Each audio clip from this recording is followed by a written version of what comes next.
의대 증원 등에 반발하며 전공의들이 집단 사직에 나선 지 벌써 5개월째입니다. 전공의 일손을 통해 대규모 외래 진료와 수술을 감당해왔던 상급 종합병원들은 버티기 어려운 상황이라고 토로하지만 구조개혁의 필요성도 제기됩니다. 보도에 윤성은 기자입니다. 이른바 빅5 병원의 경우 지난 2월 전까진 많게는 하루 외래 환자가 10,000명에 이를 정도였습니다. 대규모 진료가 가능할 수 있었던 건 전공의들의 일손 덕분입니다.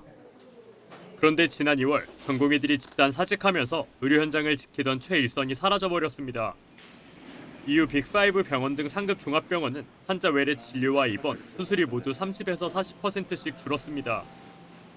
교수들이 당직까지 하며 빈자리를 채우고 있지만 역부족입니다.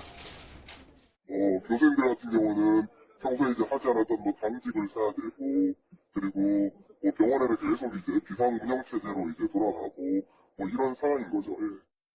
지난달 20일 기준 수술 지연과 진료 거부 등의 피해 신고는 800건이 넘었습니다. 이 가운데 빅5 병원에서 발생한 피해 신고가 42%를 차지했습니다.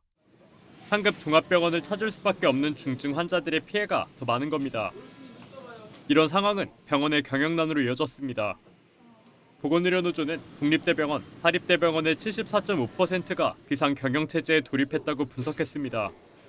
또 비용 절감을 이유로 간호사들이 무급휴직을 강요받는 등 피해를 떠안고 있다고 주장했습니다. 비교적 값싼 노동력인 전공의들에게 크게 의존해오던 의료체계의 민낯이 드러난 겁니다. 정부는 계획대로 경증 환자는 동네 병원에서, 중증 환자는 상급 종합병원에서 진료받는 체계가 갈수록 안착하는 효과가 나타나고 있다고 밝혔습니다. 정부 집계 결과 지난 5월 말 기준으로 응급의료기관 내원 환자 가운데 경증 환자는 전공의 사퇴 직전보다 17.7% 줄어든 것으로 나타났습니다. YTN 윤성훈입니다.